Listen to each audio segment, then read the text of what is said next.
Hello everyone and welcome back to the YouTube channel, and in today's video we're going to be addressing one of the comments that was left in the video from yesterday. Could you quickly break down Sony's range of cameras and the pros and cons? I'm a bit confused between the various model numbers and specs.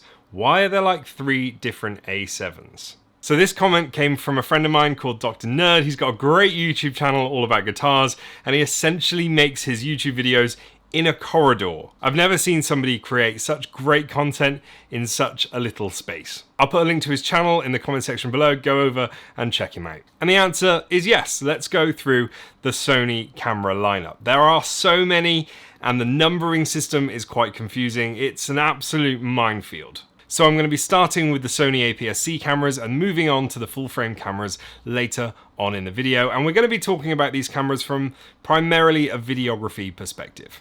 So the first Sony APS-C camera that I'd actually recommend buying, saying this would be a really good starter camera if you're just getting into videography or you've got a YouTube channel, would be the Sony A6000.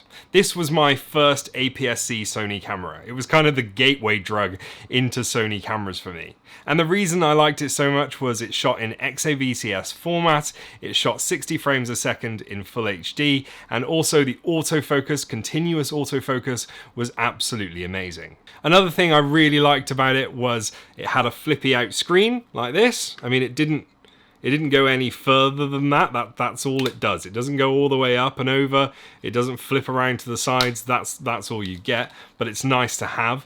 And it also has got a really good EVF, especially for when it came out. The EVF was really handy to have to see exactly what your footage was going to look like when you were editing it. So that's the OG A6000 series camera. That's where all of the other cameras in that lineup stemmed from. And then we move on to the Sony A6300, which is this one. And physically, they're exactly the same, I think. They're very, very similar, if not absolutely identical.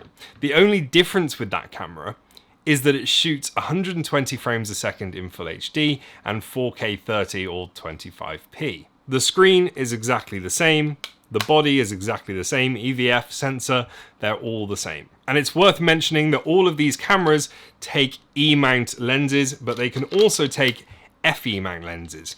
FE mount lenses are designed for full frame cameras. E-mount lenses are designed for APS-C cameras. The actual fitting is exactly the same, so you can use an E-mount lens on a full frame camera, but the image will have to be cropped in, and vice versa. You can use a full frame lens on an APS-C camera, but your image again will be cropped in. Next up, we've got the A6500. This is one of my personal favorites because, again, form factor is exactly the same. The screen comes out exactly the same, they look identical, but with the A6500, they introduced in-body image stabilization, which means you can shoot video handheld quite happily with an 85mm lens and still get quite usable footage out of it. Essentially, the sensor in this camera will move slightly up and down and left and right to compensate for the movement of your hands. That's all it means. But it was a really nice upgrade. Also, the A6300s and the A6000s used to overheat quite badly.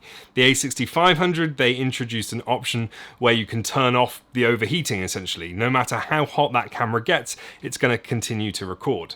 And they've recently introduced that to the A6300 as well. So next up, we've got the A6400, which is exactly what I'm filming on now. And this camera, again, physically very similar to the A6300 and 400. The only thing is, the screen will flip all the way up. I'll put an image on screen now so you can actually see what it looks like. And the A6400 essentially is the exact same camera as the A6300, but it has a flippy up screen. And then we have the A6600, which again is exactly the same as the A6500, but with the flippy out screen. I know that's a lot of information to take in, but essentially they're all the same camera. Some with image stabilization, some without image stabilization, some with a flippy up screen, some without a flippy up screen. So they are the main APS-C offerings. There are a few others, but I'm not going to touch on those at the minute. I don't want to make this video too complicated. So now we're going to answer Dr. Nerd's question.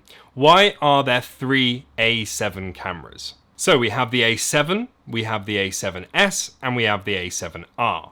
Essentially, the A7 is a good all-rounder. It can do good photos and it does good video, but it doesn't really excel anywhere. The A7R is astonishing for photography. It takes 42 megapixel stills, and the images that come out of it are unbelievable. And the A7S is astonishing for video. So the original lineup, the A7, the A7R, and the A7S, were all very specific cameras for a specific need. Nowadays, they're all kind of merging into one camera. The A7 IV is astonishing for photography. It's astonishing for videography. You could use it quite happily as a professional videographer or photographer.